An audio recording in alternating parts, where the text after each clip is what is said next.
ಬನ್ನ ಬಿಸಿ ಕೇವಲ ಸಾಮಾನ್ಯ ಜನರಿಗೆ ಮಾತ್ರ ಅಲ್ಲ ನೋಡಿ, ಚಿತ್ರನಟ ಹೊನ್ನವಳ್ಳಿ ಕೃಷ್ಣ ಅವ್ರಿಗೂ ಕೂಡ ಬನ್ನ ಬಿಸಿ ತಟ್ಟಿದೆ ಅನ್ನೋದು ಗೊತ್ತಾಗ್ತಾ ಇದೆ. ಮಾದನಾಯಕನಹಳ್ಳಿಗೆ ಹೋಗೋಕ್ಕೆ ಬಸ್ ಇಲ್ಲ.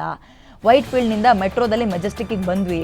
ಇಲ್ಲಿ ನೋಡಿದ್ರೆ ಬಸ್ ಮುಷ್ಕರ ಅಂತ ಇದ್ದಾರೆ. ಮುಂದಿನ ದಿನಗಳಲ್ಲಿ ಮುಷ್ಕರ ಆಗದಂತೆ ನೋಡ್ಕೋಬೇಕು. ಈಗ ಮಾದನಾಯಕನಹಳ್ಳಿಗೆ ಹೋಗಬೇಕು ಈಗಂತ ಗ್ಯಾರಂಟಿ ನ್ಯೂಸ್ಗೆ ಹಿರಿಯ ನಟ ಹೊನ್ನವಳ್ಳಿ ಕೃಷ್ಣ ಅವರು ಸ್ಟೇಟ್ಮೆಂಟ್ ಕೊಟ್ಟಿದ್ದಾರೆ. ಅಂದರೆ ಬಸ್ಸಲ್ಲಿ ಎಲ್ಲರೂ ಓಡಾಡ್ತಾರಲ್ವಾ, ಒಬ್ಬೊಬ್ಬರಿಗೆ ಒಂದೊಂದು ರೀತಿ ಸಮಸ್ಯೆ. ಅದರಲ್ಲಿ ಹೊನ್ನವಳ್ಳಿ ಕೃಷ್ಣ ಅವ್ರಿಗೂ ಇವತ್ತಿನ ಬಸ್ನ ಬಿಸಿ ತಾಗಿದೆ. ಮೆಟ್ರೋಯಿಂದ ಬಂದಿದ್ದಾರೆ ನೋಡಿ, ಅಲ್ಲಿ ಮಾತಾಡಿದ್ದಾರೆ. ಏನು ಮಾತಾಡಿದ್ರು ಅಂತ ಕೇಳೋಣ ಬೇಕಾದ್ರೆ.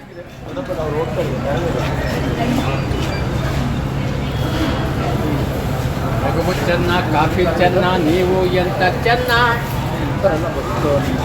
ಏನು ಎತ್ತ ಅಂತ ನನಗೆ ಗೊತ್ತಿಲ್ಲ. ಇದ್ರೂ ಈಗ ಊರಿಗೆ ಹೋಗ್ಬಿಟ್ಟು ಬರ್ತಾ ಇದ್ದೀವಿ.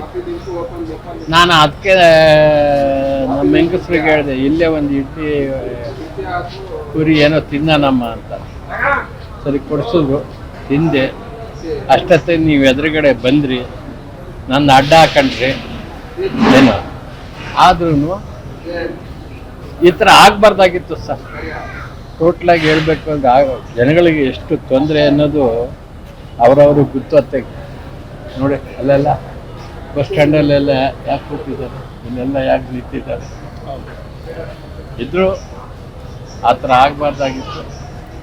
ಇನ್ನೊಂದ್ಸಲ ಆಗ್ದಂಗೆ ನೋಡ್ಕೊಳ್ಳಿ ಅಂತ ನಾನು ಹೇಳ್ತೀನಿ. ಆಗಬಾರ್ದಾಗಿತ್ತು.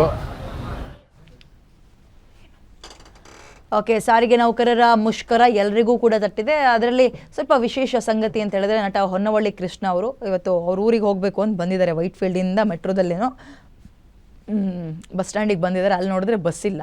ನೋಡಿ, ಕೆಲವೊಬ್ರು ಅನ್ಬೋದು ಟಿ ವಿಗಳಲ್ಲಿ ತೋರಿಸ್ತಾ ಇದೀವಲ್ಲ, ಹಂಗೆ ತೋರಿಸ್ತಾ ಇದೀವಲ್ಲ ಅಂತ. ಇಲ್ರಿ, ಎಲ್ಲರೂ ಟಿ ವಿ ನೋಡ್ಕೊಂಡು ಎಲ್ಲಿ ಕೂತಿರ್ತಾರೆ. ಆಮೇಲೆ ಟಿ ವಿ ನೋಡಿದ್ರೂ ಟಿ ವಿಯಲ್ಲೋ ಮೊಬೈಲಲ್ಲೋ ನ್ಯೂಸ್ ನೋಡ್ಕೊಂಡು ಬರ್ತೀರಾ ಅನ್ಕೊಳ್ಳಿ. ಇವ್ರುಗಳಲ್ಲೇ ಈಗ ನನ್ನೆ ತಾನೇ ಈವ್ನಿಂಗ್ ಹೇಳ್ತಾ ಇದ್ದಾರೆ 7:08 ಗಂಟೆಗೂ ಯಾರು ಸಾರಿಗೆ ಸಚಿವರು ಮಿನಿಸ್ಟ್ರು ರಾಮಲಿಂಗಾರೆಡ್ಡಿ ಅವರು ಪ್ರೊಟೆಸ್ಟ್ ಇಲ್ಲ ಅಂದರು. ಅದಾಗಿದ್ದು ಅರ್ಧ ಗಂಟೆಗೆ ಯಾರು ಸುಬ್ಬರಾವ್ ಅವರು, ಆ ಸಮಿತಿ ಅಧ್ಯಕ್ಷರು, ಅವರು ಪ್ರೊಟೆಸ್ಟ್ ಮಾಡ್ತೀವಿ ಅಂತಾರೆ. ಯಾರನ್ನು ನಂಬಬೇಕು? ಬಸ್ನವ್ರನ್ನ ನಂಬೇಕಾ, ಗೌರ್ಮೆಂಟ್ ಅವ್ರನ್ನ ನಂಬೇಕಾ? ಮಿನಿಸ್ಟ್ರು ಮಾತನ್ನು ತಾನೇ ನಂಬೇಕು. ಅದನ್ನು ನಂಬ್ಕೊಂಡು ಬಂದಿದ್ದಾರೆ ಎಷ್ಟೋ ಜನ. ನೋಡಿದ್ರೆ ಬಸ್ ಇಲ್ಲ. ಇದು ನಿಜಕ್ಕೂ ಅಂದರೆ ನಿಮ್ಮ ತಯಾರಿಗಳು ಎಷ್ಟು ಲೇಜಿ ಆಗಿದ್ದಾವೆ ಅನ್ನುವಂಥದ್ದು ಗೊತ್ತಾಗ್ತಾ ಇದೆ. ಪ್ರತಿಭಟನೆ ಮಾಡ್ತೀವಿ ಅಂದರೂ ಕೂಡ ಅವ್ರನ್ನ ಬಹಳ ಗಂಭೀರತೆಯಿಂದ ನೀವು ತಗೊಂಡಿಲ್ಲ ಅನ್ನೋದಕ್ಕೆ ಉದಾಹರಣೆ ಇವತ್ತಾಗ್ತಾ ಇರೋದು. ನೀವು ಅವರಿಗೆ ಅವ್ರ ಬೇಡಿಕೆಗಳನ್ನು ಈಡೇರಿಸ್ತಿರೋ ಬಿಡ್ತಿರೋ ನಿಮಗೆ ಬಿಟ್ಟಿದ್ದು. ಅವ್ರು ಬಸ್ ಓಡಿಸಲ್ಲ, ಬಸ್ ಹತ್ತಲ್ಲ, ಡ್ರೈವಿಂಗ್ ಸೀಟಲ್ಲಿ ಕುತ್ಕೊಳ್ಳಲ್ಲ, ಕಂಡಕ್ಟರ್ ನನ್ನ ಟಿಕೆಟ್ ಹರಿಯಲ್ಲ ಅಂದಾಗ ನೀವೇನು ಮಾಡಬೇಕಿತ್ತು? ಬೇರೊಂದು ಮಾರ್ಗವನ್ನು, ಆಲ್ಟರ್ನೇಟಿವ್, ಈಗ ಖಾಸಗಿ ಬಸ್ ಓಡಿಸ್ತಾ ಇದ್ದವ್ರನ್ನ ಒಂದೆರಡು ದಿನಕ್ಕೆ ಬರ್ರಪ್ಪ ಇಲ್ಲಿ ಅಂತ ಕರೆಯುವಂಥದ್ದು. ಏನು ಖುದ್ದಾಗಿ ಸಾರಿಗೆ ಮಿನಿಸ್ಟ್ರೇ ಫೋನ್ ಮಾಡಬೇಕು ಅಂತಲ್ಲ, ಆಯಾ ಜಿಲ್ಲಾಡಳಿತಕ್ಕೆ ಒಪ್ಪಿಸಿದ್ರೆ ಅವ್ರು ಮಾಡ್ತಾ ಇದ್ರು. ಅದನ್ನು ಮಾಡಬೇಕಲ್ವಾ? 100 ಬಸ್ಗಳಿಗೂ ನೀವು ಡ್ರೈವರ್ ಹತ್ಸಕ್ಕಾಗಲಿ ಅಂದ್ರೂ ಪರವಾಗಿಲ್ಲ, ಅಟ್ಲೀಸ್ಟು 4 ಬಸ್ ಹೋಗೋ ಕಡೆಗೆ 2 ಬಸ್ ಆದರೂ ಬಿಡ್ಬೋದಿತ್ತಾ? ವಿಪರೀತ ಸಮಸ್ಯೆ ಆಗುತ್ತೆ.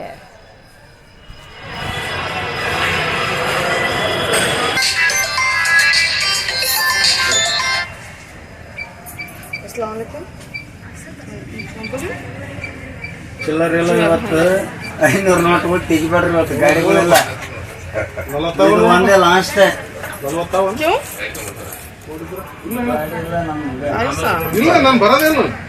ಇಲ್ಲೇ ಎಷ್ಟೇ ಇದು ಗಾಡಿ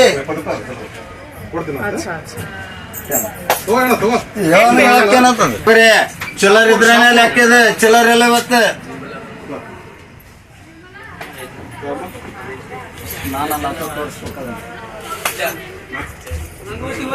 ಇಲ್ಲ ಶಾಪುರ